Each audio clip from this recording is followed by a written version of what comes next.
வணக்கம். சிறகடிக்க ஆசை சீரியலில் இனி என்ன நடக்க போகுது அப்படின்னு தான் பார்க்க போகிறோம். இங்கே ஜீவாவோட ஃப்ரெண்டு காவியா எப்படியாவது அந்த மனோஜ்கிட்ட நம்ம ஜீவா கொடுத்த பணத்தை வட்டிக்கு முதலுமா வாங்கிடணும் அப்படின்னு நினைக்காங்க. அதுக்கு தான் அவங்க ஒரு பிளான் பண்ணுறாங்க. மனோஜ் கடையில் எப்படியாவது நம்மளுக்கு தெரிஞ்ச பொண்ணை வேலைக்கு சேர்த்து விட்டுறணும். மனோஜ் ஒரு வகையில் வீக்கு, அந்த வீக் என்னன்னு நம்மளுக்கு தெரியும் அப்படின்னு சொல்லி நினைக்காங்க. ஜீவா கிட்ட வேறு சொல்லியிருக்கோம், உன் பணத்தை வட்டியும் முதல்ல வாங்கி தர வேண்டியது ஏன் பொறுப்பு அப்படின்னு சொல்லியிருக்கோம். ஜீவா எனக்கு அந்த பணம்லாம் பெரிய பணம் இல்லடி, வேணாம் அப்படின்லாம் சொல்கிறாங்க காவியாட்ட. காவியா சொல்கிறாங்க, இல்லை நான் வாங்கி தந்தே ஆவேன்.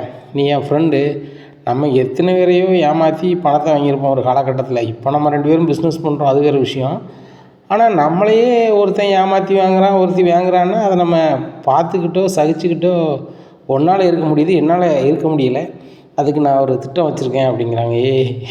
நம்ம நல்ல நிலைமையில் இருக்கோம், மேலும் ஏதாவது ஒரு வகையில் அசிங்கப்படுத்தி விட்டுறத பார்த்துக்கோ அப்படிங்கிறாங்க. ஒரு பிரச்சனை வராது, நான் பார்த்துக்கிறேன் அப்படின்னு சொல்லிட்டு தனக்கு வேண்டிய ஒரு ஆளை மனோஜ் கடையில் வேலைக்கு சேர்த்து விட்டுறாங்க. அங்கே வரவு செலவு எல்லாம் பார்க்குற வேலை. மனோஜோட வீக்னஸையும் சொல்லி அனுப்பிடுறாங்க. எப்படின்னா, மனோஜுக்கு ஒரு எஸ்எம்எஸ் அனுப்பி அவருக்கு கவர் பண்ணுற மாதிரி நம்ம பேசினோன்னா பதிலுக்கு அவரே எஸ்எம்எஸ் பண்ணுவார், வலிஞ்சு பேசுவார் அப்படின்னு சொல்லி தான் அனுப்பியிருக்கிறாங்க. இப்படி இருக்கப்பட்ட இந்த சூழ்நிலையில் மனோஜுக்கு ஒரு 10 லட்ச ரூபாயை மனோஜுக்கு பாம்பே பார்ட்டி சந்தோஷ் சார் அனுப்பிவிட்றாரு தன்னோட அக்கௌண்ட்டில். இதனால் ரொம்பவே சந்தோஷமாக இருக்கார் மனோஜ். வியாபாரமே நல்லா ஆகுது. இப்படி இருக்குது. அவங்க அம்மா கன்திஷ்டி ஃபோட்டோ வச்சதுனால நம்மளுக்கு வியாபாரம் ஆயிடுச்சு அப்படி இப்படின்னு சொல்லி நினைக்காங்க. இங்கே ரோகிணி ரொம்பவே பயப்படுறாங்க. ஆன்ட்டிக்கு இந்த விஷயம் தெரிஞ்சுன்னா ஆன்ட்டி கண்டிப்பாக கோவப்படுவாங்க. மனோஜ் ஏன் இப்படி வச்சுருக்கிறாரு, ஆனாலும் இந்த ஃபோட்டோ வச்சா நம்மளுக்கு நன்மை தான் நடக்கணும் அப்படின்னு சொல்லிட்டு அவங்க ஒரு மனசுக்குள்ள நினச்சிக்கிறாங்க. இன்னொன்றும் நினைக்கிறாங்க, என்ன அப்படின்னா, நம்ம சொந்த பார்லரை கொடுத்துட்டோம், இப்போ நம்ம அங்கே வேலை தான் பார்க்குறோம். அப்படி இருக்கும்போது நம்மளும் சொந்த பார்லர் வைக்கணும், நம்மளுக்கும் இந்த மாதிரி அதிர்ஷ்டம் வரணும் அப்படின்னு சொல்லி மனோஜ்கிட்ட ஒரு ஃபோட்டோ கேட்குறாங்க. மனோஜ் இந்த மாதிரி எனக்கு உங்கள் அம்மா ஃபோட்டோ வேணும் அப்படிங்கிறாங்க. எதுக்கு ரோகிணி அப்படிங்கிறாங்க. இல்லை, பார்லர்லேயும் சரியாக ஓட்டம் இல்லாமல் இருக்குது, அதனால் இதை கொண்டு வச்சோன்னா நல்லா வியாபாரம் ஆகும்ல அப்படிங்கிறாங்க. ரோகிணி, இப்போ தான் நீ சரியான பாயிண்ட்டுக்கு வந்திருக்க, கொண்டு போ அப்படின்னு சொல்லிட்டு கொடுக்குறாங்க. நேராக பார்லரில் கொண்டு வைக்கிறாங்க. வச்சு கொஞ்ச நேரத்தில் பார்லருடைய ஓனர் வராங்க. ரோகிணி அப்படின்னு சொல்லிட்டு ரொம்பவே அழுகிறாங்க. ஏன் மேடம் அப்படிங்கிறாங்க. இல்லை, என் வீட்டுக்காருக்கு எனக்கும் ஒரே ஒரியாக இருக்குது. நான் ஃபாரினில் செட்டில் ஆகிட்டேன், நீ இந்த பார்லர் அது இதுன்னு பார்த்துக்கிட்டு சுற்றிக்கிட்டு இருக்கியே, நான் வேண்டாமா, நம்ம வாழ்க்கை வேண்டாமா, உனக்கு அந்த பார்லர் தான் நீ கட்டிக்கிட்டு அழுவியா அப்படி இப்படின்னு கேட்குறாங்க. ரொம்ப கஷ்டமாக இருக்குது. எல்லா பார்லர்லேயும் யார்கிட்ட பொறுப்பில் கொடுத்துருக்கணும் அவங்கள நான் பார்ட்னர் ஆக்க போகிறேன். வார வருமானத்தில் பாதி எடுத்துக்கிடட்டும், ஆனால் பார்லரை அவங்க பார்லர் மாதிரியே பார்த்துக்கிடட்டும். வார வருமானத்தில் பாதி தந்தால் போதுமானது. நான் ஃபாரினுக்கே போயிடலான்ட்டு இருக்கேன். ஏன்னா வீட்டுக்கார் ரொம்ப ஃபீல் பண்ணி பேசுகிறாரு. வாழ போகிற வாழ்க்கை கொஞ்ச நாள் தான், பிறப்புக்கும் இறப்புக்கும் மத்தியில் கொஞ்ச நாள் வாழ்கிறோம். அந்த வாழ்க்கையில் புருஷன் முன்னாடி இணைஞ்சு வாழணும், சந்தோஷம் வாழணும்னு ஆசைப்பட்றேன்னு சொல்கிறாரு. அப்படி இருக்கும்போது நான் இந்த பணத்துக்காக இந்த பார்லர் 31 பார்லர் வச்சுருக்கேன்னு சொல்லி சுற்றி வந்தேன்னாக்கா என் வாழ்க்கையே முடிஞ்சிடும். எனக்கும் பையன் இருக்கான், ஒரு பொண்ணு இருக்கா, 2மே என் வீட்டுக்கார்ட்ட தான் இருக்காங்க. நான் மட்டும் இங்கே இருந்துட்டு இதை பார்த்துட்டே இருக்கேன், எனக்கு ரொம்ப காண்டாகுது. அதனால் நீ இந்த பார்லரை பார்த்துக்கலாமா, இந்த பார்லரை பொறுத்த மட்டும் நீங்கள் பார்ட்னர், என்னென்ன க்ரீம் வாங்கணுமோ என்னென்ன செய்யணுமோ நீங்கள் செஞ்சிடணும். வார லாபத்தில் உங்களுக்கும் பாதி எனக்கும் பாதி, சரிங்களா? வாடகையிலேருந்து எல்லாமே நம்ம பாதி கொடுத்துடலாம் அப்படிங்கிறாங்க. மேடம் உண்மையாக தான் சொல்கிறீங்களா அப்படிங்க. 100% உண்மையாக தான் சொல்கிறேன் அப்படிங்கிறாங்க. மேடம் நான் அதுக்கு எனக்கு ஓகே தான் மேடம் அப்படிங்கிறாங்க. மேடம் அப்போ நம்ம அக்ரிமெண்ட் போட்டுக்கலாமா மேடம் அப்படிங்கிறாங்க. ரோகிணி, அக்ரிமெண்ட் போடணும்னு அவசியம் இல்லை, நான் சொல்கிறது தான் வாக்கு அப்படிங்கிறாங்க. இல்லை மேடம், எதுக்கும் அக்ரிமெண்ட் போட்டால் தானே மேடம் நல்லது அப்படிங்கிறாங்க. அதுவும் சரி தான், அக்ரிமெண்ட் பேப்பர் ரெடி பண்ணி கொண்டு வா, நான் கையெழுத்து போட்டு போகிறேன் அப்படிங்கிறாங்க. உடனே தன் பக்கத்தில் வேலை பார்க்குறவங்கள ஃபோன் அடிக்கிறாங்க. உங்கள் பக்கத்தில் பத்திரம் வைப்பாங்களாங்க, வாங்கிட்டு வாங்கலாம் அப்படின்னு சொல்லிட்டு, வாங்கிட்டு வர மாட்டேன்னு சொல்லிட்டு வேறு பார்லரில் ரோகிணிக்கு தெரிஞ்சவங்க வாங்கி கொண்டு கொடுக்குறாங்க. அப்போ அதில் இவங்க எழுதி மேடம் இதில் கையெழுத்து போடுங்க அப்படிங்கிறாங்க. படித்து பார்த்து கையெழுத்து போடுறாங்க. சரிம்மா, இன்னையிலேருந்து வர லாபத்தில் பாதி இன்றைக்கி எவ்வளோ வசூல் வந்திருக்கு அப்படிங்கிறாங்க. மேடம் நேற்று உள்ள வசூல் தான், இன்றைக்கி இனிமே தானே அப்படிங்கிறாங்க. சரி சரி அப்படின்னு சொல்லி எவ்வளோ வந்திருக்கு அப்படிங்கிறாங்க. மேடம் 30,000 வந்திருக்கு அப்படிங்கிறாங்க. சரி இதில் 15,000 நீங்கள் எடுத்துக்கிடுங்க, 15,000 நான் எடுத்துக்கிறேன் அப்படின்னு சொல்லிட்டு நம்மளுக்கு வந்து இன்னையிலேருந்தே நம்மளுக்கு தொழில் ஸ்டார்ட் ஆகிடுச்சு. இனிமேல் தான் நீங்கள் பாதி பார்ட்னர், நீங்கள் இந்த கடைக்கு நல்லா பார்த்துக்கிடுங்க. நான் ஃபோனில் மட்டும்தான் அவங்க அங்கேருந்து பேசுவேன். நீங்கள் மனசாட்சிக்கு புறம்பாக நடக்காமல் எவ்வளோ வருமானம் வருதோ அதை பாதி எடுத்துக்கிட்டு பாதி என்னோடய அக்கௌண்ட்டில் போட்டுடணும் அப்படிங்கிறாங்க. சரி மேடம், தினசரி போடணுமா மாதக்கணக்கில் போடணுமா அப்படிங்கிறாங்க. ரோகிணி, நீங்கள் மாதத்துக்கு ஒரு முறை போட்டால் போதும், இல்லை அப்படின்னா நீங்கள் தினம் பேங்க்கு போகிற மாதிரி இருக்கும், அது சரி வராது, மாதத்துக்கு ஒருக்க போடுங்க அப்படிங்கிறாங்க. ரொம்ப நன்றி மேடம் அப்படிங்கிறாங்க. பரவாயில்ல கிளம்புறேன் அப்படின்னு சொல்லிட்டு கிளம்பி போகிறாங்க. இங்கே ரோகிணிக்கு பயங்கர சந்தோஷம். ஃபோட்டோவை கொண்டு வச்ச உடனே பயங்கரமாக வேலை செய்யுது அப்படின்னு சொல்லிட்டு உடனே மனோஜுக்கு ஃபோன் அடி சொல்கிறாங்க. மனோஜ், நம்ம கண்டிப்பாக பெரிய கோடீஸ்வரங்களாக ஆக தான் போகிறோம் அப்படிங்கிறாங்க. ரோகிணி, நீ ஏற்கனவே பெரிய கோடீஸ்வரி தானே, இதில் வேணால் புதுசாக நீ கோடீஸ்வரி ஆக போறியா அப்படிங்கிறாங்க. மனோஜ், நான் என்ன சொல்கிறேன், எங்கள் அப்பா வருமானத்தை நான் சொல்லலை, நம்ம வருமானத்தை சொல்கிறேன். உங்கள் அம்மா ஃபோட்டோவுக்கு பயங்கர பவர் இருக்குது, அந்த ஃபோட்டோவை கொண்டு வச்ச கொஞ்ச நேரத்தில் எனக்கு பயங்கர வருமானம் அப்படிங்கிறாங்க. ரோகிணி, அப்போ எவ்வளோ வந்துச்சு அப்படிங்கிறாங்க. மனோஜ், அதை சொல்லுத அளவுக்கு இல்லை, ஆனால் என் பார்லரில் அப்படி நடக்குமான்னு நான் நினச்சி கூட பார்க்கல, மிகப்பெரிய அதிசயம் நடக்குது அப்படிங்கிறாங்க.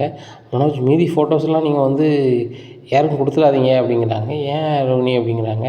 நம்மளே இதை பயன்படுத்திக்கலாம், நம்மளுக்கு நிறைய தொழில் பண்ணுவோம், ஒவ்வொரு இடத்துலையும் அதை கொண்டு வச்சா பயங்கரமாக வரும், ஆனால் உண்மையிலே உங்கள் அம்மா கண்திஷ்டி அம்மன் தான் அப்படிங்கிறாங்க.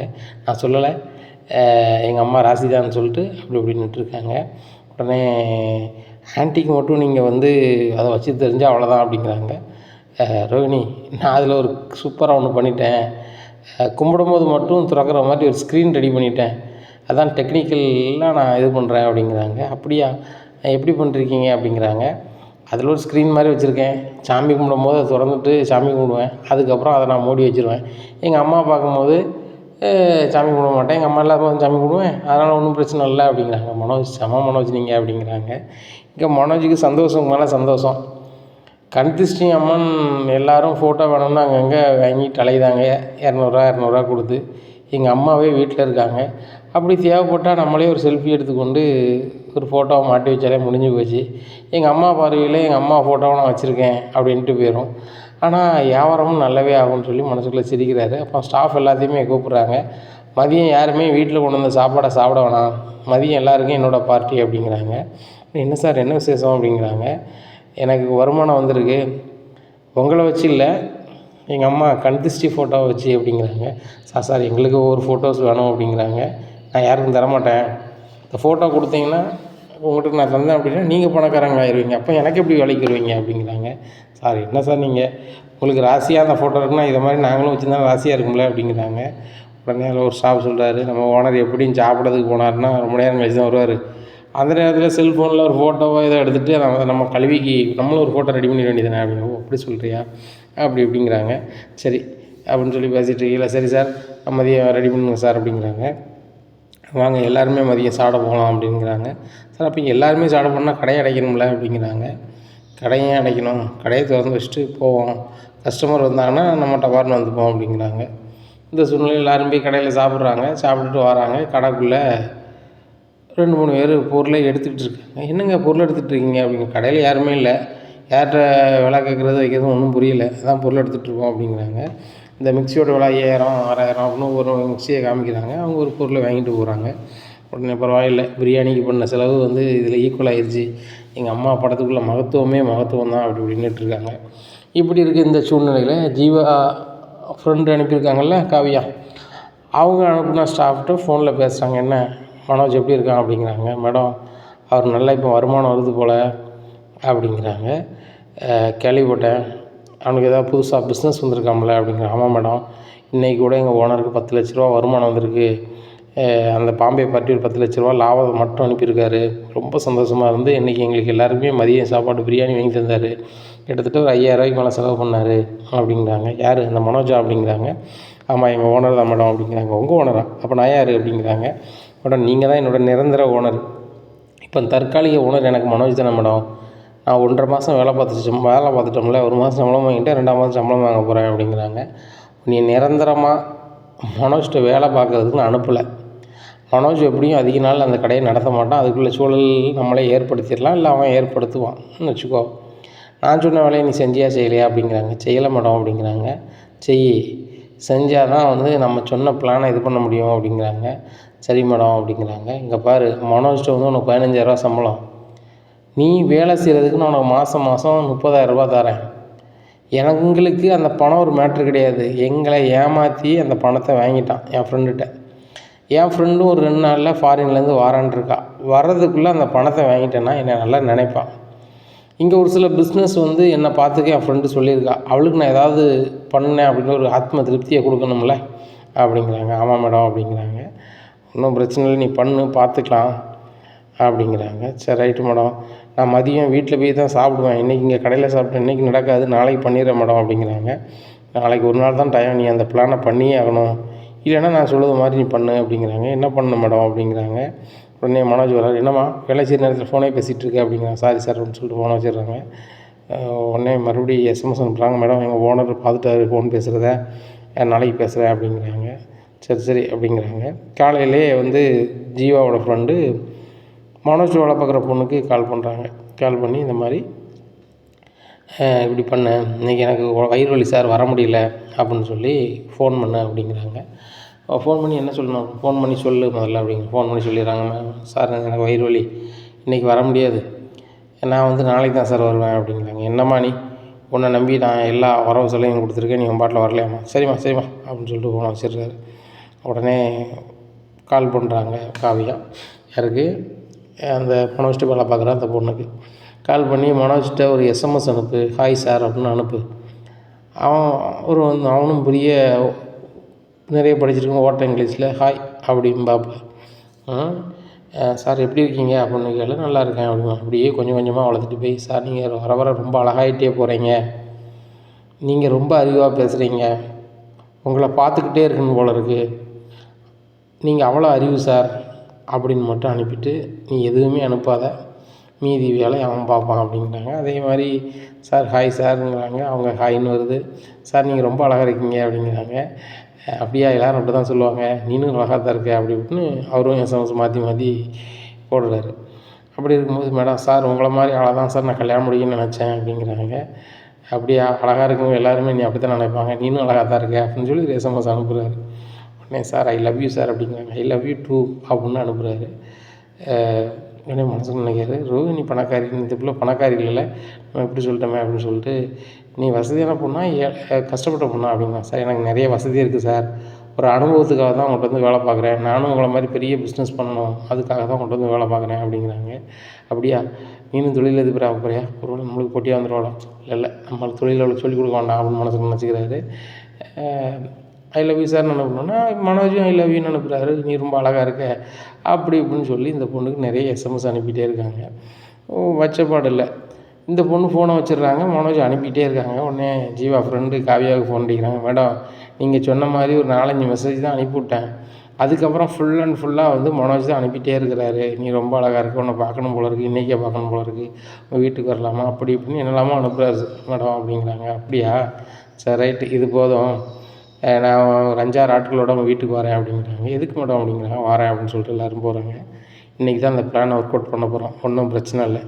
மனோஜுக்கு ஃபோன் பண்ணி, சார் உங்களை பார்க்கணும், எங்கள் வீட்டுக்கு வாங்க அப்படின்னு மட்டும் கூப்பிடு அப்படிங்கிறாங்க. கூப்பிட்டு மேடம் நாங்கள் பார்த்துக்குறோம் அப்படிங்கிறாங்க. சரிங்க சார், சரி மேடம் அப்படின்னு சொல்லிட்டு மனோஜுக்கு கால் பண்ணுறாங்க. சார் இன்றைக்கி மதியம் நீங்கள் கடையில் தானே சாப்பிடுவீங்க அப்படிங்கிறாங்க. ஆமாம் அப்படிங்கிறாங்க. நீங்கள் எங்கள் வீட்டுக்கு வாங்க சார், விருந்து ரெடி பண்ணியிருக்கேன் அப்படிங்கிறாங்க. உனக்கெலாம் சமைக்க தெரியுமா அப்படிங்கிறாங்க. சார் எனக்கு வேலை செய்கிறதுக்கே 4-5 வேலைக்காரங்க இருக்காங்க அப்படிங்கிறாங்க. அப்படியா, அப்படியாம்மா சொல்கிறேன், சமையல் செம்மையாக பண்ணுவாங்களா சார், பிரியாணி உங்களுக்கு என்னெல்லாம் பிடிக்குமோ அதெல்லாம் எனக்கு தெரியும் சார், அதெல்லாம் சமைக்க சொல்லியிருக்கேன் அப்படிங்கிறாங்க. அப்படியா, வீட்டுக்கு வரேன் அப்படின்னு சொல்லி ரொம்ப சந்தோஷமாக எல்லோரும் கடையை பார்த்துக்கிடுங்க, நான் ஒரு இடத்துக்கு போய்ட்டு வரேன் அப்படின்னு சொல்லிட்டு கிளம்புறாரு. அப்புறம் ரோஹிணி கால் பண்ணுறாங்க. ஏன்னா மனோஜ் எங்கே இருக்கீங்க அப்படிங்கிறாங்க. உடனே கடையில் தான் அப்படிங்கிறாங்க. மனோஜ் நானும் கடை முன்னாடி தான் இருக்கேன், நீங்கள் இல்லை, உங்கள் ஷாப்ட்டு தான் பேசிகிட்டு இருக்கேன் அப்படிங்கிறாங்க. ரோஹிணி நான் ஒரு டீலரை பார்க்க போகிறேன், டபார்னு வாயில் மாதிரி வந்துருச்சு அப்படிங்கிறாங்க. மனோஜ் நீங்கள் சாப்பிடலையா அப்படிங்கிறாங்க. இங்கே தன்னுடைய ஸ்டாஃப் வீட்டில் தான் சாப்பிட போகிறோன்னு சொன்னோம்னா ஒரு மாதிரி ஆயிரும்னு சொல்லிட்டு, சாப்பாடுன்னா ரோஹிணி சாப்பாடு, தொழில் தானே மனசு முதல்ல முக்கியம் அப்படி இப்படிங்கிறாங்க. இதை கேட்ட ரோஹிணிக்கு பயங்கர சந்தோஷம். என்ன சந்தோஷம்னா, மனோஜ் வந்து சாப்பாடெல்லாம் ஒரு பொருட்டாக எடுக்காமல் உழைக்கணும், பணத்தை சம்பாதிக்கணுங்கிற மனநிலையில் இருக்கார், மிகப்பெரிய விஷயந்தான் அப்படின்னு சொல்லி அவங்க மனசுன்னு நினச்சிக்கிட்டு, சரி மனோஜ் நான் பார்லர் போகிறேன், நீங்கள் அந்த டீலரை பார்த்துட்டு இங்கே வந்துருங்க அப்படிங்கிறாங்க, கடைக்கு வந்துருங்க. சரிம்மா ரோகிணி அப்படின்னு சொல்லிட்டு நேராக அந்த ஸ்டாஃப் சொன்ன அட்ரஸில் வந்து நிற்கிறாங்க. வீடு பெரிய வீடாக இருக்குது. அந்த வீடு வந்து வாடகைக்கு இருக்கிறாங்க, எல்லாம் பிளான் பண்ணி தான். ஆனால் சொந்த வீடு மாதிரி காமிக்கிறாங்க. அங்கே போனோன்னே அவங்க வரவேற்கிறாங்க. வரவேற்று வீட்டுக்குள்ளே கூப்பிட்டு போகிறாங்க. இது உங்கள் வீடா? இவ்வளோ பெரிய வீடாக இருக்குது அப்படிங்கிறாங்க. ஆமாம் சார், இது மாதிரி 4-5 வீடு இருக்குது. எங்கள் அப்பா அம்மாக்கிட்ட நான் வந்து பெரிய தொழில் பண்ணுவேன், அது வரைக்கும் நான் வீட்டுக்குள்ளே வரமாட்டேன், தனியாக தான் இருப்பேன்னு சொன்னேன். அதனால் என்னை இங்கே இருக்க வச்சுருக்காங்க. சமையல் பண்ண எல்லாமே தனித்தனியாக ஆள் வச்சுருக்கேன் சார் அப்படிங்கிறாங்க. எங்கள் வீடு கூட இவ்வளோ பெருசு இல்லையே அப்படி இப்படின்ட்டு இருக்காங்க. சார், நீங்கள் பிஸ்னஸ் பண்ணுறீங்க, நாளைக்கு இதை விட பல மடங்கு பெரிய வீடு வாங்கலாம் அப்படிங்க. ஆமாம் ஆமாம், ஒரு 5 கோடி ரூபா மதிப்புள்ள வீடு வாங்க போகிறேன், 3 கோடி ரூபான்னு பேசி அப்படிங்கிறாங்க. உங்கள் திறமைக்கு முன்னாடி எல்லாமே சாதாரணம் சார் அப்படி இப்படின்னு சொல்லி அந்த பொண்ணு பேசுகிறாங்க. எல்லாமே ஜீவாவோட ஃப்ரெண்டு சொல்லி கொடுத்தது தான், அதை அப்படியே பேசுகிறாங்க. பேசிவிட்டு வாங்க சார் சாப்பிட்லாம் அப்படி இப்படின்னு சொல்லிட்டு சாப்பிட்டுட்ருக்காங்க. சாப்பிட்டுட்டு இருக்கும்போது டவார்னு சுற்றி 4-5 பேர் வராங்க. இவங்கெல்லாம் யார் அப்படிங்கிறாங்க. உடனே ஜீவா ஃப்ரெண்டு மட்டும் தள்ளி நின்றுக்கிட்டு நீ யாரியா அப்படிங்கிறாங்க. என்ன மரியாதை குறையுது அப்படிங்கிறாங்க. எங்கள் பொண்ணு கல்யாணம் முடியாத பொண்ணு, எங்கள் கல்யாணம் முடியாத பொண்ணுக்கிட்ட வந்து நீ பேசிகிட்டு இருக்க, நீ யார் அப்படிங்கிறாங்க. நீங்கள்லாம் யார் அப்படிங்கிறாங்க. நாங்கள்லாம் வந்து இந்த பொண்ணோட உறவினர். நீ எப்படி இந்த பொண்ணுக்கு நீ எஸ்எம்எஸ் அனுப்புவ அப்படிங்க. நான் அனுப்புனேன், அந்த பொண்ணு தான் ஃபஸ்ட்டு அனுப்புனாங்க. அது கல்யாணம் முடியாத புள்ள, அதை அனுப்பிச்சு. அதுக்கு அனுப்புனா உனக்கு கல்யாணம் ஆகி பொண்டாட்டி இருக்கு, நீ அனுப்புவியோ அப்படி இப்படின்னு கேட்குறாங்க. இல்லை, முதல்ல இந்த பொண்ணு தான் அனுப்பிச்சு, அது சாப்பிட பிடிச்சா தான் வந்தேன் அப்படிங்கிற. அப்போ யார் சாப்பிட கூப்பிட்டாலும் போயிருவியா அப்படிங்கிறாங்க. அது எப்படி போவேன் அப்படிங்கிறாங்க. இந்த பொண்ணு மட்டும் சாப்பிட கூப்பிட்டா வருவேன், உங்கள்கிட்ட வேலை பார்த்தா அவ்வளவு சவுட்டா அப்படி இப்படிங்கிறாங்க. அப்படிலாம் சொல்ல இப்படிலாம் சொல்லாங்க. இங்கே பாரு, இதெல்லாம் சரி வராது, இன்னொரு நிப்பாட்டிக்கா அப்படிங்கிறாங்க. சரிங்க, இன்னும் நான் உங்கள் வீட்டுக்கு சாப்பிட வரல, உங்கள் பொண்ணு நாளையிலேருந்து வேலைக்கு வருமா வராதா அப்படிங்கிறாங்க. எங்கள் பொண்ணு வேலைக்கு வருமா வராதா, அதை நாங்கள் முடிவு பண்ணிக்கிறோம், இதுக்கு நீ என்ன இழப்பீடு தர போகிற அப்படிங்கிறாங்க. நான் என்ன இழப்பீடு தரணும் அப்படிங்கிறாங்க. எங்கள் பொண்ணோட மனசை கெடுத்துருக்க, மன உளைச்சல் உண்டு பண்ணியிருக்க, இது சரியே வராது அப்படிங்கிறாங்க. டேய், நீ வந்து நம்ம போலீஸுக்கு ஃபோன் அடிக்கிறா அப்படிங்கிறாங்க. எதுக்கு அப்படிங்கிறாங்க. கல்யாணம் முடியாத பொண்ணுக்கிட்ட நீ வந்து கல்யாணம் முடிக்கிறேன் வைக்கிறேன்னு சொல்லி ஆசை வார்த்தை சொல்லியிருக்க அப்படிங்கிறாங்க. ஐயோ அப்படின்னு சொல்லிட்டு அண்ணாச்சி நான் முதல்ல அனுப்பல, நீங்கள் வேணால் செல்ல பாருங்கள் அப்படிங்கிறாங்க. அது 1000 இருக்கட்டையா, அங்கே போய் பேசிக்கிடுவோம் அப்படிங்கிறாங்க. ஐயா நல்லா இருப்பீங்க, நீங்கள் அதிகாரிட்ட மட்டும் போயிடாதீங்க, அப்படி போனீங்க அப்படின்னு சொன்னால் என் பேர் கெட்டு போயிடும். அப்படி பேர் கெட்டு போயிட்டுனா டீலர்ஷிப்பே இல்லாமல் போயிடும். நான் ஒரு பெரிய டிவி கம்பெனியில் டீலராக இருக்கேன், எனக்கு மாதம் 10 லட்ச ரூபா வருமானம் வர்றது மாதிரி சூழ்நிலை இருக்குது. அதனால் வந்து தயவுசெய்து இப்படி பண்ணிடாதீங்க அப்படிங்கிறாங்க. இதை கேட்ட ஸ்டாஃப் எல்லாம் சிரிக்கிறாங்க. உடனே ஜீவோட ஃப்ரெண்டு பக்கத்து ரூமில் வந்துட்டு கால் பண்ணுறாங்க. அங்கே இருக்கிறவங்களுக்கு கால் பண்ணி நான் சொல்கிற மாதிரி சொல்லுங்கள் அப்படிங்கிறாங்க. இங்கே பாரு, மாதம் 10 லட்ச ரூபா என்ன இந்த பொண்ணுக்கு நீ கப்பம் கட்டுற, அப்படி நீ கப்பம் கட்டலை அப்படின்னு சொன்னால் அடுத்த நிமிஷம் என்ன நீ அனுப்பின எஸ்எம்எஸ்ஸு, நீ இப்போ இங்கே பேசிக்கிட்டு இருக்கிறது, நீ என்னெல்லாமே பேசுனீ, அதை எல்லாமே வந்து என்ன செய்யும், குறும்படமாக வெளிவரும் அப்படிங்கிறாங்க. இதை கேட்ட மனுஷன் ஆகா மாட்டிக்கிட்ட போலையே அப்படின்னு சொல்லி முழிக்காரு. உடனே சரி இனிமேல் தயவுசெய்து வெளியே சொல்லிடாதங்க அப்படிங்கிறாங்க. சரி ரைட்டு, பேமெண்ட்டாக 10 லட்ச ரூபாய் கொடு அப்படிங்கிறாங்க. ஐயோ, நான் கஷ்டப்பட்டு சம்பாத்தியம் பண்ண பெரிய பணமே இதான்யா, இதை கேட்குறீங்களையா அப்படிங்கிறாங்க. பணத்தை தாரையா இல்லை உள்ளே போகிறையா அப்படிங்கிறாங்க. இதை கேட்டால் மனோஜ் ஆகா உள்ளேயும் போகணும், பிஸ்னஸும் போயிடும், ரோகிணி நம்மளை விட்டு போயிடுவா, ரோகிணியாக கிடைக்கிற சொத்தும் போயிடும், எல்லாம் போயிடும், என்ன பண்ணுறது அப்படின்னு சொல்லி பல மாதிரி நினைக்கிறாங்க. கொஞ்சம் கம்மி பண்ணக்கூடாதா அப்படிங்கிறாங்க. கம்மின்னா ஒரு ரூபா வேணால் கம்மியாக கொடு அப்படிங்கிறாங்க. நான் அதை சொல்லலையா, 10 லட்சங்க இடத்துல ஒரு 5 லட்சம் ஒரு 2 லட்சம் அப்படி வாங்கலாம்ல அப்படிங்கிறாங்க. கூட தான் வாங்கலாம்னு நினச்சோம், மாதம் உனக்கே 10 லட்சம் தான் கிடைக்குங்க, அதுக்கு மேலே என்ன செய்வேன், பிச்சை எடுத்தா கொண்டு கொடுப்பேன், இருக்கிறது கொடு அப்படிங்கிறாரு. ஒரு சொந்தக்காரர் மாதிரி ஒரு ஆள் நடிக்கிறவர். இப்போ உடனே எப்படி கொடுக்க முடியும், எனக்கு 1 வாரம் டைம் கொடுங்க அப்படிங்கிறாங்க. 1 வாரம் டைமா, இப்போ தான் சொன்னேன் 10 லட்ச ரூபா அக்கௌண்ட்டில் வந்திருக்கு அப்படின்னு சொல்லிட்டு எல்லா தகவலும் தெரிஞ்சுக்கிட்டு தான் அவங்கள்ட்ட பேசுகிறோம். 10 லட்ச ரூபா அக்கௌண்ட்டில் கிடக்கு, அது உடனே நாங்கள் சொல்லுது அக்கௌண்ட்டில் மாற்றி விடு அப்படின்னு சொல்லிட்டு ஜீவோட ஃப்ரெண்டு அக்கௌண்ட்டை கொடுக்காங்க. அதில் 10 லட்ச ரூபாய் மாற்றி விட சொல்லுதாங்க. மாற்றி விட்டுட்டு மனசுக்கு ஒன்றும் ஓடலை. சந்தோஷ் சாரால் வருமானம் வந்து பெரிய வருமானமே இது தான், இந்த வருமானத்தையே பிடிங்கிட்டு விட்டாங்களே, என்ன செய்கிறது, மாதம் வேறு 10 லட்ச ரூபா கேட்காங்க, நம்ம எப்படி கொடுக்க முடியும், இப்போ இந்த 10 லட்ச ரூபாய்க்கு வேறு ரோகிணி கணக்கு கேட்பாள, ரோகிணிட்டு வேறு சொல்லிட்டோமே அப்படின்னு சொல்லி ரொம்பவே புலம்பிக்கிட்டு கடைக்கு போகிறாங்க. கடையில் போய் உட்காந்துருக்காங்க. ரோகிணி எப்போ போனா அப்படிங்கிறாங்க. சார் அவங்க உடனே போயிட்டாங்க அப்படிங்கிறாங்க. அப்போ விஜயா ஃபோட்டோ எடுத்து உள்ளே கொண்டு வை அப்படிங்கிறாங்க. உடனே ஸ்டாஃப் என்ன சார் வருமானம் வந்து இல்லை இருக்கட்டும்னு சொன்னீங்க, இப்போ உள்ளே கொண்டு வைன்னு சொல்கிறீங்க அப்படிங்கிறாங்க. வந்த வருமானம் போயிடுச்சு அப்படிங்கிறாங்க. சார் என்ன சார் சொல்கிறீங்க அப்படிங்க, வெளியே சொல்ல முடியல, ஒரு இனிமேல் வந்து நீங்கள் எல்லோரும் தான் ஸ்டாஃப், மீதி யாரும் வரமாட்டாங்க கடைக்கு அப்படிங்கிறாங்க. அந்த பொண்ணு இன்றைக்கி ஒரு நாள் தான் லீவ் போட்டிருக்கு அப்படிங்கிறாங்க. அந்த பொண்ணை மட்டும் பற்றி பேசாதப்பா கொடுப்பா அப்படின்னு சொல்லிட்டு வேலையை பார்க்க ஆரம்பிக்கிறாங்க. யாருமே ஆகலை, வீட்டுக்கு போகிறாங்க. அப்போ ரோகிணி வந்து மனோஜை சொல்கிறாங்க, மனோஜ் உங்கள்கிட்ட 10 லட்ச ரூபா இருக்குது, என்ன இதை வச்சு அந்த இடத்த பார்த்துட்டு அட்வான்ஸை கொடுத்துருவோமா அப்படிங்கிறாங்க. இங்கே மனோஜ்கிட்ட சுத்தமாக பணம் இல்லை, அதை சொல்லவும் முடியல. ரோகிணி இப்போ நம்மளுக்கு வீடு தேவையில்லை, அம்மா வீடு காலத்தில் எனக்கு தானே வரப்போகுது, அதுக்கப்புறம் எதுக்கு நம்ம வீடு வாங்கணும் செலவு பண்ணிக்கிட்டு, பேசாமல் இந்த 2 வீடுமே நம்ம எடுத்துக்கலாம் அப்படிங்கிறாங்க. மனோஜ் நீங்கள் என்ன விளையாடுறீங்களா, இந்த 2 வீடுமே உங்கள் 3 பையங்களுக்கும் சரிபங்காக தானே கொடுப்பாங்க அப்படிங்கிறாங்க. ரோகிணிங்க பாரு, எங்கள் அம்மாவுக்கு முத்தையோ ரவியோ, ஏன் முத்தை சுத்தமாக பிடிக்காது, அவங்க 2 பேருமே பிடிக்காத மாதிரி தான், என்னை மட்டும்தான் பிடிக்கும், எனக்கு மட்டும்தான் தருவாங்க. இந்த 2 வீடையும் நம்ம கணக்கு பண்ணி பார்த்தோன்னா கிட்டத்தட்ட 1 கோடி ரூபாய்க்கு மேலே வரும். இது நம்மளுக்கு சும்மா தான் வருது. நம்ம 3 கோடி ரூபாயை துட்டை கொடுத்து அதை வாங்குறது ரொம்ப சங்கடம். அதுபோக நம்ம வந்து இந்த மாதம் 10 லட்ச ரூபா கொடுத்தோம்னா அடுத்த மாதம் 10 லட்சம் கொடுக்கணும். இப்படி நம்மளுக்கு ரொம்ப நெருக்கடியாகும். இல்லைன்னா பேங்க்கில் லோன் போட்டாலும் மாதம் மாதம் கட்டணும். அது பெரிய ஒரி. எங்கள் அப்பாவுக்கும் மாதம் மாதம் 50 ரூபா கொடுக்க வேண்டியிருக்கு.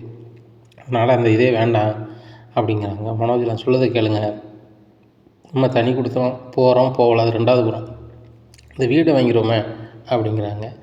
இங்கே மனோஜ் மனசுக்கு நினைக்காங்க, அக்கௌண்ட்டில் நீ பணம் இருக்குதுன்னு நினச்சி பேசிகிட்டு இருக்க, என் பணத்தை பிடிங்கிட்டாங்க, இப்போ நான் வந்து என்ன செய்யணும் தெரியாமல் முழிச்சிட்ருக்கேன், அதனால தான்மா அவன்கிட்ட சமாளிக்கேன், என்னத்தை சொல்ல அப்படின்னு சொல்லிட்டு சொல்லும்போது அப்போ ரோகிணி சொல்கிறாங்க, மனோஜ் அப்போ ஒன்று செய்வோம், அதை நம்ம கோல்டாக வாங்கிடலாம், நம்ம தங்கமாக கூட சேர்த்து வைப்போம் அப்படிங்கிறாங்க. ரோகிணி அக்கௌண்ட்லேயே இருக்கட்டுமே அப்படிங்கிறாங்க. மனோஜ் உங்களுக்கு விவரம் தெரியலன்னு நினைக்கிறேன், குறிப்பிட்ட பணத்துக்கு மேலே இருந்தால் நம்மளுக்கு நிறைய பிரச்சனை, நிறைய உரி இருக்குது அப்படி இப்படிங்கிறாங்க. ரோகிணி அதை நான் பார்த்துக்கிறேன், எனக்கும் விவரம் தெரியும் அப்படி இப்படிங்கிறாங்க. என்ன மனோஜ் நீங்கள் சொல்கிறீங்க அப்படி இப்படிங்கிறாங்க.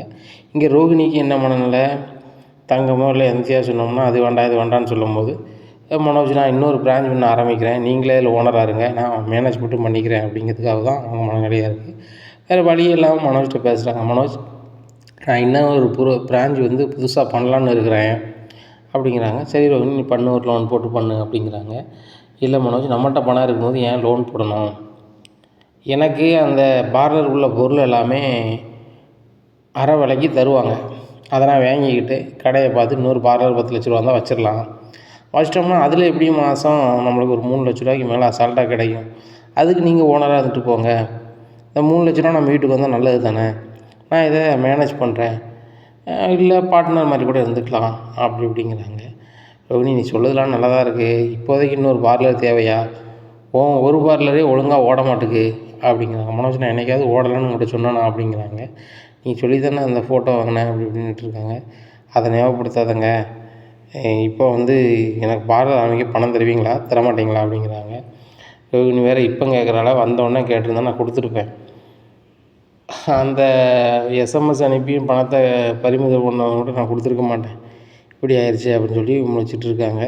சரி ரோகிணி நான் ரெடி பண்ணி தரேன் அப்படின்னு, ரெடி பண்ணி தரீங்களா அப்படின்னு, ரோகிணி நான் தூங்கவா வேண்டாமா அப்படின்னு சொல்லி கத்துறாங்க. அப்போ விஜய் என்னமா இங்கே சவுண்டு அப்படிங்கிறாங்க. ஒன்றுமில்ல ஆண்டி அப்படிங்க. சரி தூங்க அப்படின்னு சொல்லிட்டு போகிறாங்க.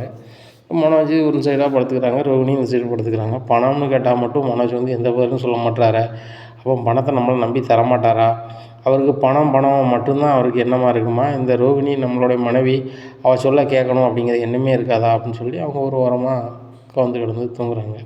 இப்படியா இருக்குது. மறுநாள் விடியுது. விடிஞ்சோடனே ஜீவா வந்து ஏர்போர்ட்டில் வந்து நிற்காங்க.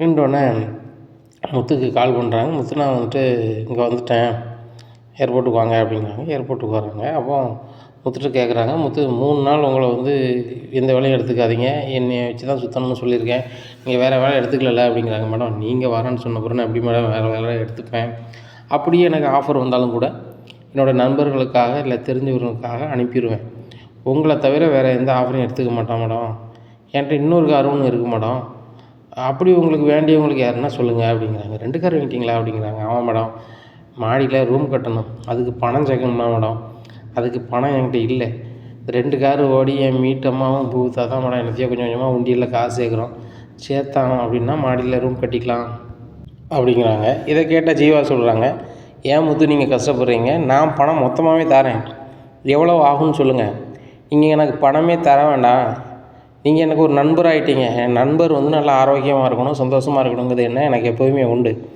நான் உங்களுக்கு ஒரு 10,00,000 தாரேன், நீங்கள் ரூம் கட்டிக்கோங்க அப்படிங்கிறாங்க. இல்லை மேடம், எங்கள் அப்பாவோ எங்கள் வீட்டில் எங்கள் பாட்டியோ தாரேன்னு தான் சொல்கிறாங்க. அதுபோக அவங்கள கஷ்டப்படுத்தி நம்ம வந்து சந்தோஷமாக இருக்கணும்னு நினைக்கல மேடம். கண்டிப்பாக நானும் என் மனைவியும் உழைச்சி தான் வந்து கட்டணும்னு சொல்லி ஒரு முடிவோடு இருக்க மேடம் அப்படிங்கிறாங்க. முத்து, உங்களை மாதிரி யாருமே நல்லவங்க இருக்க மாட்டாங்க இந்த உலகத்தில். சரி வாங்க போகலாம் அப்படின்னு சொல்லிட்டு கிளம்பி போகிறாங்க. போய் அவங்க சொன்ன இடத்துல கொண்டு விட்றாங்க. மேடம் அந்த வீடு சூப்பராக இருக்குது அப்படிங்கிறாங்க. முத்து, இது புதுசாக வாங்கியிருக்கிறேன், அந்த ஹோட்டலில் வாங்கினோம்ல அதுக்கப்புறம் மறு மாதம் இது வாங்கினேன். மேடம் அதுக்கப்புறம் நீங்கள் வரலை அப்படின்னா, வரலை, என் ஃப்ரெண்டுங்க ஒருத்தி இருக்கா, அவட்ட பணம் அனுப்பி என் பேரில் பத்திரம் பிடிக்க சொன்னேன், முடிச்சிட்டா, இந்த வீடு தான் அப்படிங்கும்போது அவங்க ஃப்ரெண்டும் வராங்க. வந்துட்டு வா ஜீவா எப்படி இருக்குது அப்படிங்க, நல்லா இருக்காங்க, இதான் என் ஃப்ரெண்டு, பெஸ்ட்டு ஃப்ரெண்டு, நீங்களும் என்னோடய பெஸ்ட்டு ஃப்ரெண்டு தான் அப்படிங்கிறாங்க. இது யார் அப்படிங்கிறாங்க. டிரைவருங்கிறத தாண்டி என்னுடைய நண்பர் அப்படிங்கிறாங்க. அப்படியா, ஓ முத்துன்னு சொல்லுவியா வரா அப்படிங்கிற. ஆமாம் அப்படிங்கிறாங்க. சரி வாங்க அப்படின்னு சொல்லிட்டு உள்ளே சாப்பாடு எல்லாம் சாப்பிடுங்க வைங்க அப்படின்னு சொல்லி வேலைக்காரங்கெல்லாம் சொல்கிறாங்க. முத்து, இல்லை மேடம் இருக்கட்டும் அப்படிங்கிறாங்க. சாப்பிடுங்க முத்து அப்படின்னு சொல்லி சாப்பிட வைக்கிறாங்க. மேடம் செமையாக இருக்குது அப்படிங்கிறாங்க. இந்த சமையல் எல்லாமே நம்ம தென்னிந்திய உணவுகள் தான், ரொம்ப பாரம்பரியமிக்க உணவாக ரெடி பண்ண சொல்லியிருக்கேன். எனக்கு கனடாவில் அந்த மாதிரி சாப்பாடெலாம் கிடைக்காது. ஏன்னு கேட்டால் அங்கே உள்ள உணவுகள் தான் கிடைக்கும். எனக்கு இங்கே வந்தால் இந்த தென்னிந்தியர்கள் உணவுகளை உட்கொள்வதில் எனக்கு மிகுந்த மகிழ்ச்சி, அதனால் ரெடி பண்ண சொல்லியிருக்கேன் அப்படிங்கிறாங்க. பட் நான் இந்த வழியாக நிறைய முறை கிராஸ் பண்ணி போயிருக்கேன், ஆனால் உங்கள் வீடுன்னு தெரியாது அப்படிங்கிறாங்க. இன்னுமே இது நம்ம வீடு சரியா, நீங்கள் வரும்போது போகும்போது பார்த்துக்கிடுங்க, நான் அங்கே இருப்பேன் அப்படிங்கிறாங்க. அப்போ இனி நம்ப மாட்டியாடி, உன் ஃப்ரெண்டு டிரைவர் முத்து தான் நம்புவியா அப்படிங்கிறாங்க. எனக்கு 2 பேருமே ஃப்ரெண்டு தான், 2 பேருமே நம்புவேன் அப்படின்னு சொல்லிகிட்டு இருக்கும்போது ஜீவாட்ட நான் கொஞ்சம் பர்சனலாக பேசணும் அப்படிங்கிறாங்க அந்த காவியா. பேசுங்க அப்படிங்கிறாங்க. 2 பேரும் பேசுகிறாங்க. என்னடி என்ன பர்சனலாக பேச போகிற, எனக்கு எதுவும் மாப்பிள்ளை எதுவும் பார்த்து வச்சுருக்கியா அப்படிங்கிறாங்க. நான் தான் உனக்கு ஏகப்பட்ட மாப்பிள்ளை பார்த்தேன், நீ தான் வேணான்னு சொல்கிற அப்படிங்கிறாங்க. சும்மா சொன்னடி சொல்லு அப்படிங்கிறாங்க. அந்த மனோஜ் வந்து உன்னை ஏமாத்தினாம்ல அப்படிங்கிறாங்க. அவன் ஏமாத்தினான், அவனுக்கு தான் நான் அல்வா கொடுத்துட்டு போயிட்டேன், இப்போ என்ன அப்படிங்கிறாங்க. அவன் அல்வா கொடுத்து நீ போனாலும் கொஞ்ச நாள் கழித்து வட்டி முதலுமா அவன்கிட்ட வாங்கிட்டாம்ல அப்படிங்கிறாங்க. வாங்கிட்டான், அதான் கடுப்பாக இருக்குது, வேற ஒன்றும் இல்லை விடு அப்படிங்கிறாங்க. அதெல்லாம் பெருசாக நினைக்கல, 3,00,000 நம்மளுக்கு வந்து 2 நாள் செலவு தானே விடு அப்படிங்கிறாங்க. 2 நாள் செலவு தாண்டி இன்றைக்கி நிலமையில், அன்றைக்கி அந்த 3,00,000 எவ்வளோ கஷ்டப்பட்டுருப்போம். அந்த 27,00,000 எவ்வளோ ரிஸ்க் எடுத்துகிட்டு போனேன், அதை வச்சு தானே பிஸ்னஸ் பண்ணி இன்றைக்கி இந்த நிலைமைக்கு வந்திருக்கோம் 2 பேரும் அப்படிங்கிறாங்க. ஆமாடி, அதை பேசி என்ன செய்ய போகிற அப்படிங்கிறாங்க. அதுக்கு வட்டி முதலமா நான் 10,00,000 வாங்கிட்டேன் அப்படிங்கிறேன். எப்படி வாங்கினேன் அப்படிங்கிறாங்க. எப்படி வாங்கினேன்னா, எனக்கு தெரிஞ்ச ஒரு பொண்ணை செட் பண்ணி அவன் கடையிலே வேலைக்கு போட்டேன், என்ன வேலைக்கு ரெடி பண்ணி வச்சுட்டு அவன் வீக்னஸ் பாயிண்ட்டை டச் பண்ணால் ஆள் சரண்டர் ஆகிட்டான், அவன்கிட்ட வாங்கியாச்சு அப்படிங்கிறாங்க. நீ பயங்கரமான ஆள்டின்னு சொல்லி சிரிச்சு விளாண்டுட்ருக்காங்க. சரி இந்த 10,00,000 ஆச்சு என்ன செய்ய போகிற அப்படிங்கிறாங்க. இந்த 10,00,000 இன்றைக்கி நிலைமையில் நம்மளுக்கு சின்ன அமௌண்ட்டு தான். இந்த 10,00,000 பணத்தை அவங்ககிட்டருந்து வாங்கணுங்கிறத வாங்கிட்டேன், இப்போ என்ன பண்ணலாம் நீனே சொல்லு அப்படிங்கிறாங்க. இந்த முத்துக்காவது இதை கொடுக்கலாண்டி, ஆனால் வந்து வாங்க மாட்டாரடி அப்படிங்கிறாங்க. ஏன், பணத்துக்கு மயங்காத ஆட்கள் உண்டா அப்படிங்கிறாங்க. இவர் ஒரு வித்தியாசமான ஆள்டி, அவர் வீட்டுக்கு மாடியில் 2 ரூம் கட்டி அவங்க இருக்கணும்னு நினைக்கிறாங்க, அவங்களுக்கு தங்கிறதுக்கு ரூம் இல்லையா அவங்க வீட்டில், ஆனால் உழைச்சி தான் கட்டணும் அப்படின்னு சொல்லி ரொம்ப இது பண்ணுறாங்க, என்ன பண்ணணுன்னு தெரியல அப்படிங்கிறாங்க. அப்படியா அப்படிங்கிறாங்க. ஆமாம் அப்படிங்கிறாங்க. ஒன்றும் செய்வ மாடி அப்படிங்கிறாங்க. என்ன அப்படிங்கிறாங்க. எதையாவது ஒன்று போட்டி மாதிரி வச்சு, அதுவும் அந்த இவர் முத்து ஜெயிக்கிற மாதிரி ஏதாவது ஒரு வச்சு அந்த முத்துட்டே கொடுத்துட வேண்டியது தானே, கேட்டால் போட்டியில் வந்த பணம் தானே, நீங்கள் இதை வாங்கிப்பீங்க தானே அப்படின்னு சொல்லி கொடுத்துடலாம்ல அப்படிங்கிறாங்க. அப்படி என்ன போட்டி வைக்கிறது அப்படிங்கிறாங்க. யோசிக்கலாண்டி, நல்லதாக யோசிக்கலாம், அந்த 10,00,000 அந்த பையன்ட்டே கொடுக்கும், நல்லா இருந்துட்டு போட்டோம். அந்த 10,00,000 மனோஜ்கிட்ட வாங்கன்னு நினச்சோமோ தவிர்த்து மற்றபடி வந்து அதை பயன்படுத்தணும்னு நினைக்கல, உன்னையும் ஏதோ ஒரு வகையில் சந்தோஷப்படுத்துன்னு நினச்சேன். அந்த மனோஜ்லாம் நம்மகிட்ட பணத்தை வாங்கிட்டானே அப்படின்னு சொல்லி நிறைய வாட்டி புலம்பியிருக்கேன், அதுக்கு ஒரு மருந்தாக இருக்கணும்னு தான் இதை பண்ணேன் அப்படிங்கிறாங்க. அப்படியா சொல்கிறீங்க, சரி ஒன்றும் இல்லை, இந்த முத்தும் மீனாவும் வந்து நல்ல கணவன் மனைவியாக வாழ்கிறாங்க சரியா, சிறந்த ஜோடிகளுக்கு 10,00,000 பரிசு அப்படின்னு சொல்லி ஒரு சின்னதாக ஒரு போட்டி மாதிரி நம்ம ஹோட்டல்லே வச்சு எல்லாரையும் வர வச்சு, என்ன யார் என்ன சொன்னாலும் நான் முத்து மீனாவுக்குமே பரிசு கொடுத்துடலாம் அப்படிங்கிறாங்க. அப்படியா சொல்கிறேன், சூப்பர் டி அப்படிங்கிறாங்க. உடனே முத்துவும் வெளியே உட்காந்துட்ருக்காங்க. அப்போ ஜீவாவும் அவங்க ஃப்ரெண்டும் வராங்க. முத்து 10,00,000 வச்சு ஒரு போட்டி, கணவன் மனைவிக்கு ஒரு போட்டி வைக்க போகிறோம் நம்ம ஹோட்டலில் அப்படிங்கிறாங்க. அப்படியா மேடம், சொல்லுங்கள் மேடம் அப்படிங்கிறாங்க. நீங்களும் மனைவியும் கலந்துக்கிடணும் அப்படிங்கிறாங்க. ஏற்கனவே நாங்கள் கலந்து பரிசு வாங்கியிருக்கோம் மேடம், 1,00,000 பரிசு வாங்கியிருக்கோம் அப்படிங்கிறாங்க. ஓ அப்படியா, இல்லைங்க கண்டிப்பாக கலந்துக்குவோங்க, இதில் 10,00,000 பரிசு அப்படிங்கிறாங்க. சரி மேடம் அப்படிங்கிறாங்க. வீட்டில் போய் இந்த நிகழ்வை சொல்கிறாங்க. மீனா ஒரு ஹோட்டலில், எனக்கு தெரிஞ்ச ஹோட்டலில் ஓனர் எனக்கு நல்ல பழக்கம்னு சொல்லியிருக்கோம்ல, ஜீவா மேடம்னு சொல்லிட்டு கனடாவில் இருக்காங்களே, அவங்க ஒரு ஹோட்டலில் ஒரு போட்டி வைக்கிறாங்க. சிறந்த தம்பதிக்கு 10 லட்ச ரூபா பரிசுன்னு சொல்லிட்டு, ஏற்கனவே கலந்துக்கிட்டு நாங்கள் ஜெயிச்சிருக்குன்னு சொல்லியிருக்கோம், நீங்களும் கலந்துக்கிடுங்க, கண்டிப்பாக உங்களுக்கு வாய்ப்பு இருக்குன்னு சொல்லியிருக்காங்க, நம்ம கலந்துக்கிடுவோமா அப்படிங்கிறாங்க. கண்டிப்பாக கலந்துக்கிடுவோங்க. அப்படி கலந்துக்கிட்டேன் அப்படின்னா நம்மளால் மாடியில் ரூம் கட்ட முடியுங்களா அப்படிங்கிறாங்க. நானாக தான் அப்படின்னு நான் நினைக்கிறேன் அப்படிங்கிறாங்க. உடனே இந்த விஷயத்த வீட்டில் எல்லார்ட்டையுமே சொல்கிறாங்க. மனோஜ் வாயை பிளக்கிற, என்னது சிறந்த தம்பதிக்கு 10 லட்சமா அப்படின்னு சொல்லிட்டு, ரோகிணி இதை நம்ம விட்டுறக்கூடாது, விட்ட பணம் தான் எடுக்கணும் அப்படிங்கிறது. விட்ட பணத்தை எடுக்க போகிறீங்க மனோஜ் அப்படிங்கிறாங்க. இல்லை ரோகிணி, ஏற்கனவே அந்த முத்தும் மீனாவும் ஏற்கனவே 1 லட்ச ரூபா ஜெயிச்சாங்க, நம்ம இதில் விட்டுறக்கூடாது, எப்படி ஜெயிக்கணும்னு பேசி வச்சு போகணும் அப்படிங்கிறாங்க. சரி மனோஜ் அப்படின்னு சொல்லி பேசுகிறாங்க. இனி என்ன நடக்கும் அப்படிங்கிறத பொறுத்திருந்து பார்க்கலாம். நம்ம சேனலை நீங்கள் மறக்காமல் லைக் அண்ட் சப்ஸ்கிரைப் பண்ணுங்கள். நன்றி, வணக்கம்.